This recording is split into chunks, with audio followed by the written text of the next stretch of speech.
نبی علیہ السلام کس وقت رات کو اٹھتے تھے کہ عشاء کے فوراً بعد آپ سو جاتے تھے. عشاء کے بعد جاگنا اور باتیں کرنا اس کو ناپسند فرمایا کہ عشاء کی نماز کے فوراً بعد جلد از جلد انسان سو جائے. ہاں کوئی ضرورت دین کی ہو، کوئی اہم بات ہو تو اور بات ہے، ورنہ غیر ضروری بیٹھنا فیس بک پہ واٹس ایپ پہ اس کو نبی علیہ السلام کے دین میں تو پسند نہیں کیا گیا.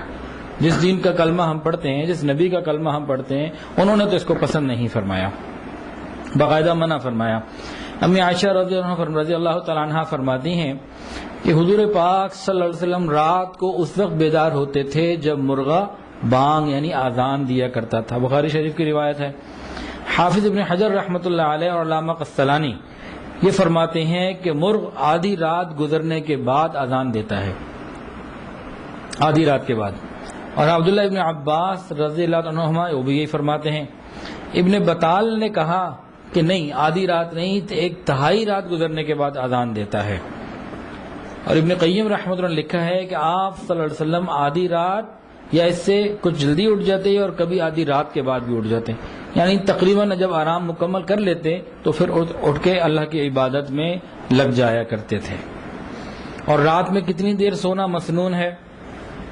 عبداللہ ابن عمر رضی اللہ عنہما سے روایت ہے کہ آپ صلی اللہ علیہ وسلم آدھی رات آرام فرماتے اور باقی اس کے بعد اٹھ جاتے، کچھ عبادت کرتے، تہجد پڑھتے، دعائیں مانگتے، تلاوت کرتے اور اس کے بعد دوبارہ پھر سو جاتے. پھر فجر کی جیسے ہی اذان ہوتی اور آپ فوراً بیدار ہو جاتے. تو مسنون اور احسن ترتیب تو یہ ہے کہ انسان عشاء کے فوراً بعد سو جائے اور آدھی رات یا تہائی رات کے وقت اٹھے، جتنا آسانی سے ہو عبادت کرے، تہجد پڑھے، وتر پڑھے، دعائیں مانگے، کچھ معمولات کرے اور پھر سو جائے اور فجر کے لیے دوبارہ اٹھے. تو نبی علیہ السلام کی جو تہجد ہوتی تھی بین النومین ہوتی تھی، دو نیندوں کے درمیان، اور آج ہماری اول تو فجر ہوتی ہی کوئی نہیں، اللہ ماشاءاللہ کتنے ہیں جو فجر پڑھتے ہیں.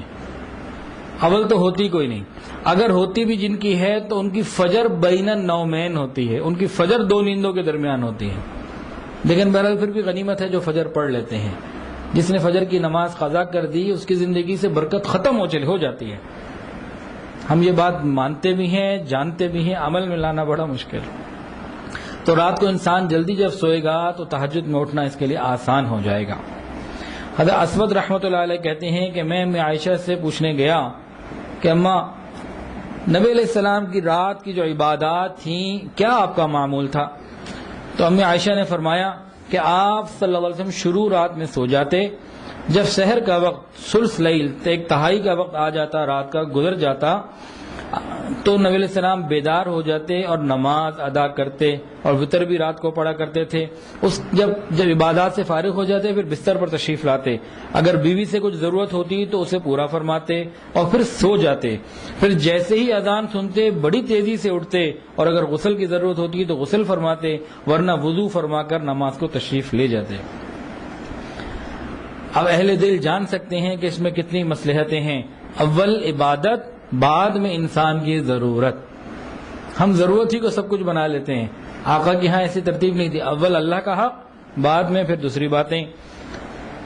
امی عائشہ فرماتی ہیں کہ رسول اکرم صلی اللہ علیہ وسلم شروع رات میں آرام فرماتے اور آخر شب کو زندہ فرماتے، یعنی آخر حصے میں عبادات اور ذکر میں لگ جاتے.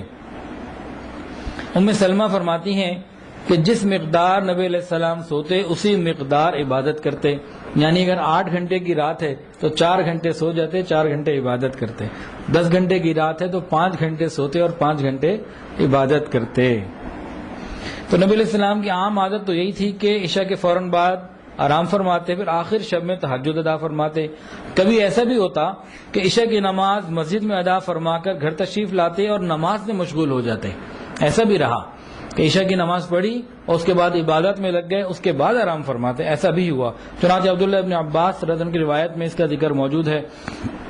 اور نبی علیہ السلام شب بیداری کو، تہجد کو کبھی ترک نہ فرماتے. اگر تکلیف ہوتی، بیماری یا کوئی تھکن ہوتی تو آپ بیٹھ کر تہجد پڑھ لیتے، لیکن ناغہ نہ کرتے، پوری کوشش کیا کرتے تھے.